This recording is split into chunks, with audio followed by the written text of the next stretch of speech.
Good morning. Welcome to a still apocalyptic Monday. I'm feeling a bit apocalyptic myself after a busy day of filming yesterday. But I had a request for some tips for apocalyptic cooking by Simon Peter Harris, I think is his name. Simon, this is for you. He has a lot of pak choi. Very sensible, Simon. Stockpiling pak choi for the apocalypse. Really support that. I don't have pak choi, but I do have very similar rainbow chard, which is very pretty. Whoop. Hang on. There it is. Yeah. There's my rainbow chard, which is pretty much exactly the same. What you got with pak choi is a green, not very flavorful vegetable, basically. Okay? And another similar kind of example is like broccoli, which, it's got a bit of flavour, but it's not like, potato, tomato, things like that. So, best thing to do with veg like this is flavour them, obviously. So, this is what, oh, hang on. It's always apocalyptic in here. Oh, that'll do.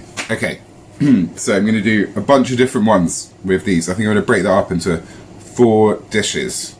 And I'll post the results up later. My tip for you is holy trinities. Is what I was trying to say about delicious dichotomies where 2 things are apart, like earthy beans and light and refreshing lemon or mint. They go really nicely together. So another one is holy trinities, which are just 3 things that always go well together.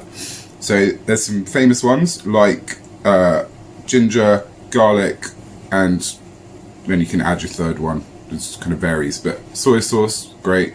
Ginger, garlic, and sesame oil. Ginger, garlic, and vinegar. Ginger, garlic, onions. Okay? There's a kind of Asian flavour thing going on, Holy Trinity. Okay? Compare it to like Mediterranean Holy Trinity. It's going to be herbs, olive oil, and maybe garlic as well, actually. Okay, so you got this going on in a lot of like world cuisines.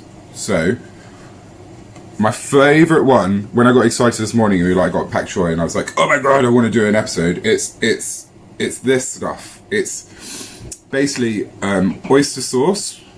Okay, and then there's another one which is really hard to get a hold of, but they do have it in Thai shops. But I've run out, which is really annoying because I really wanted to cook with that this morning. But it's soybean paste. Okay, which is also liquid. Those 2 together, plus a bit of soy sauce.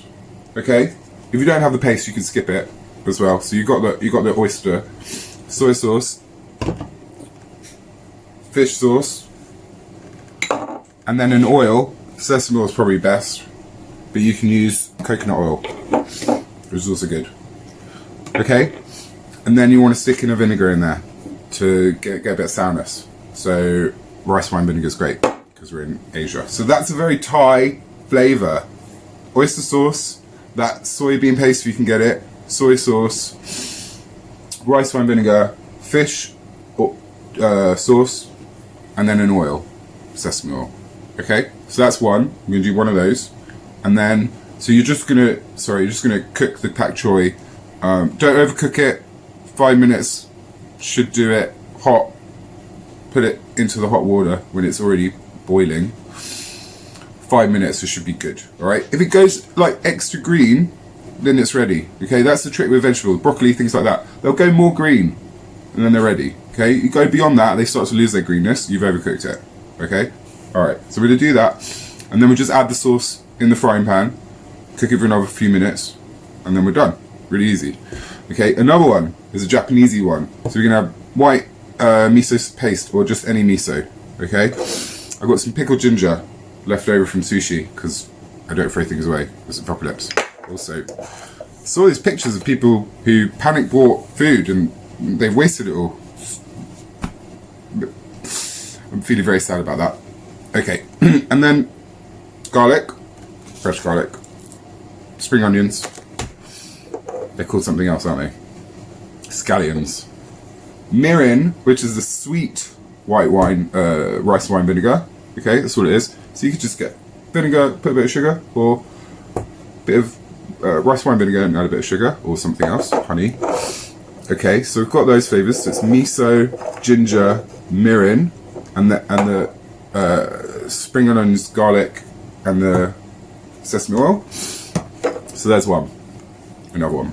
You can do a different one though, the Japanesey, which is we'll lose the sesame oil, we'll keep the mirin, we'll have the ginger, we'll lose the miso.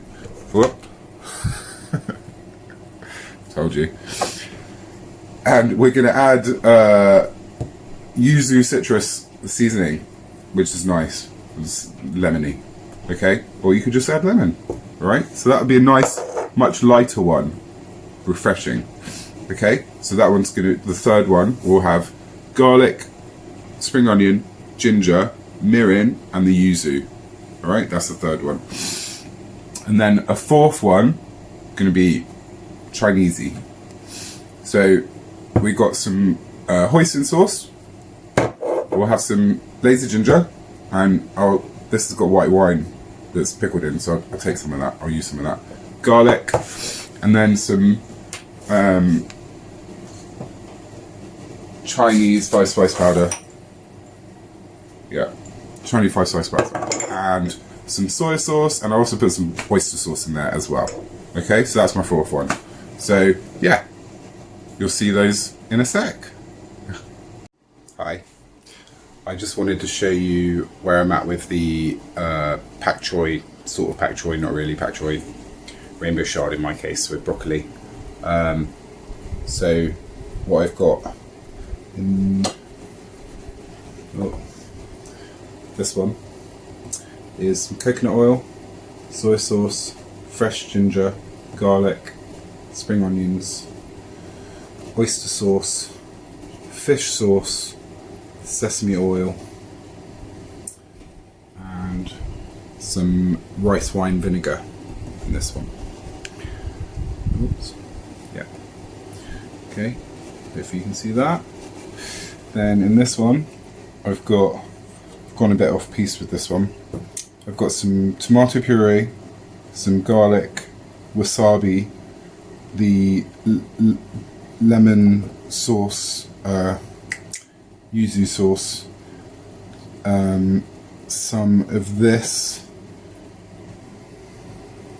which is like chili flakes,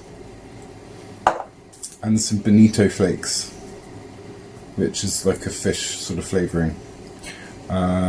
Soy sauce, and the oil is just an olive oil in there. Yeah, I think that's it. Garlic. Yeah, that is it. Okay, so that's going to be interesting. That's another Japanesey one.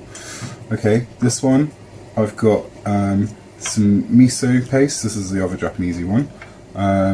Miso paste, pickled ginger, spring onions, what else? Sesame oil, mirin. I also add a little bit of agave just to add to sweetness. And I think that's it. Yeah, soy sauce, mirin.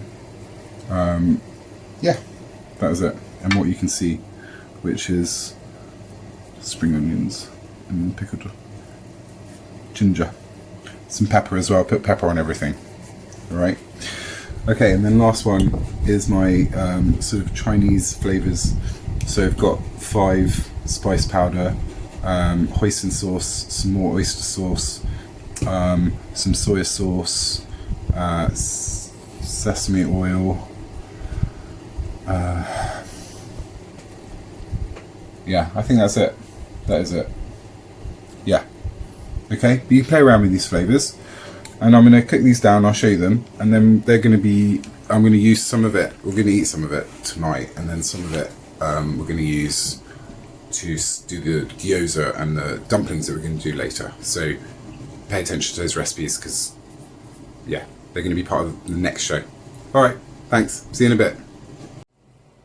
Hi again. We've finished the pak choi that's not pak choi, rainbow chard broccoli with Asian flavours. I finished it. So they are. Bye. Okay.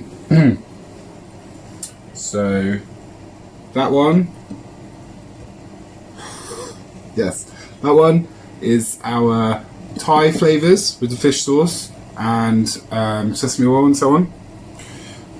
This one is our Japanesey flavours with that went off pieced with, so lemon, garlic, and wasabi, tomato puree, sesame oil. Okay, in there, and a bit of olive oil as well. And that's quite nice actually. I always do an experiment, and that's come out quite nice. It's very, very umami. It's different. It's nice. Okay, and then this one, which is the, I can't remember what that is now.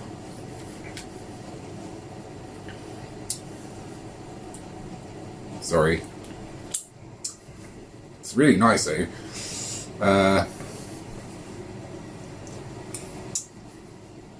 Oh yeah, alright. So that one was the Chinesey flavours, Chinese 5 spice. Oyster sauce, a little bit of another sweet honey or whatever you want to put. And then vinegar and soy sauce and so on, you remember. Okay, and then last one, which is the more traditional Japanese. So ginger, garlic, spring onion, if you're a bit of miso in there as well. Okay, so yeah, they've come out really nice. They smell really good. I'm going to eat some of those.